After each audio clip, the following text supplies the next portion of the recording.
Hello, this is a brief presentation from Feed My Sheep Foundation. Our organization has a great interest in the welfare of children.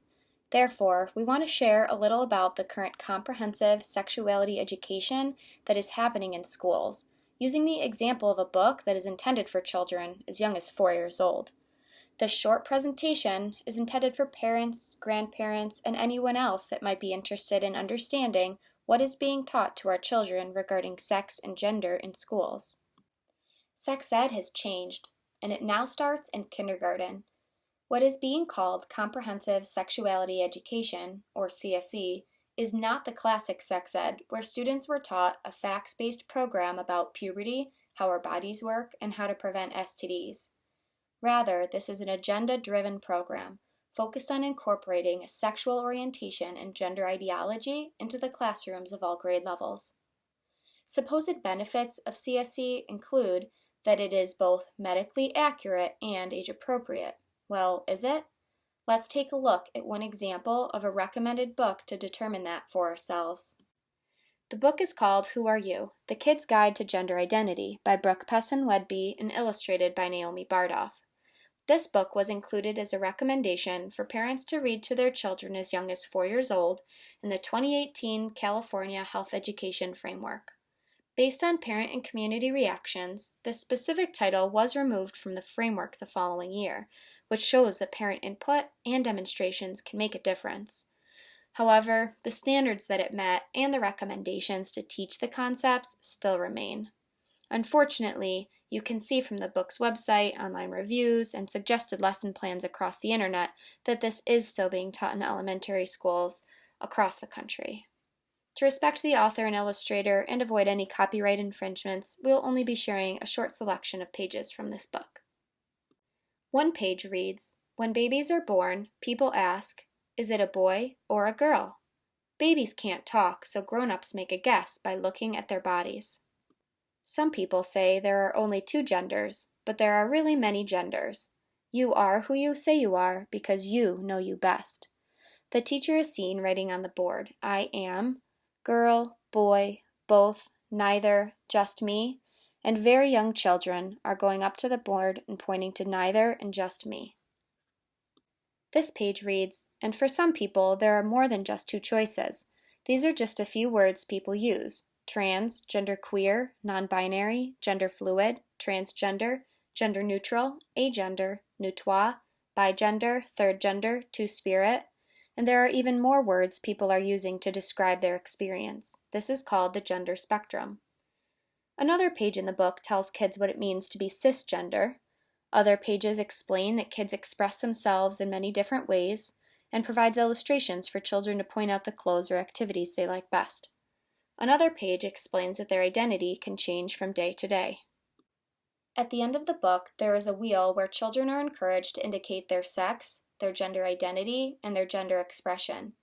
On the first section, they say whether they have a body that made adults guess that they were a boy, guess that they were a girl, or made adults say they weren't sure. On the second section, they indicate their gender identity among 18 choices, which are on the left of your screen. On the final section, they indicate their preferred clothing or activities such as tutus, vests, sports, or acting. When young children are exposed to this book, what do they learn? The book teaches that since babies know themselves best but can't talk, their parents have to guess whether they are a boy or a girl. It teaches that people who think there are only two genders are wrong because gender is really a spectrum.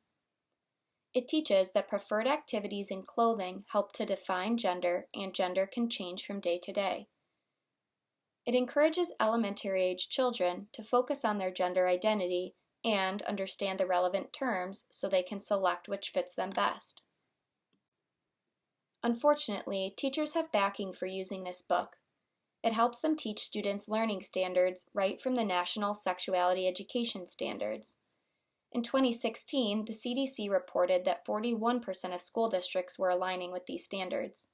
Based on the increase in legislation regarding CSE since then, I expect this number has only increased. These standards were created by radical, leftist organizations whose agenda for social change is clear. One of the organizations is SECUS, whose slogan is Sex Ed for Social Change. Another organization is Advocates for Youth, whose slogan is Young, Powerful, Taking Over.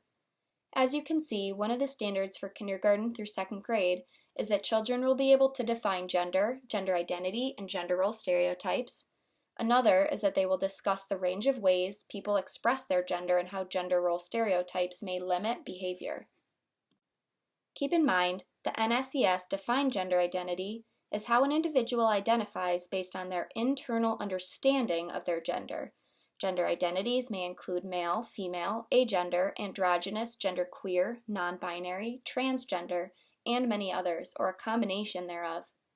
And this is the definition they expect kindergarten through second graders to understand. It's clear that teaching young children incorrect concepts about gender is harmful to them. Children are being indoctrinated with an untrue gender ideology that is not medically accurate. A recent study found about 1 in 4 youth said their peers view them as gender nonconforming, showing the wide impact of this type of teaching. Gender dysphoria is the most current term used to diagnose feelings of unease with one's own gender and a strong identification or desire to become the opposite gender. It's important to note that when not affirmed in the new gender, up to 98% of children who struggle with gender dysphoria come to accept their sex by adulthood. We need to stop comprehensive sexuality education. This is not medically accurate, and this is not age appropriate for our children. This is radical ideological indoctrination at the earliest of ages, representing a worldview that is departed from reality and is extremely harmful. A vast number of parents and grandparents disagree with CSE being introduced to children. They want to uphold what is best for kids and what has been considered best for kids throughout American history. Unfortunately, this view is often suppressed and mischaracterized as transphobic. Please visit us at sexualholocaust.org. For more information on comprehensive sexuality education, we recommend visiting protectourkidsnow.org and comprehensivesexualityeducation.org. Thank you.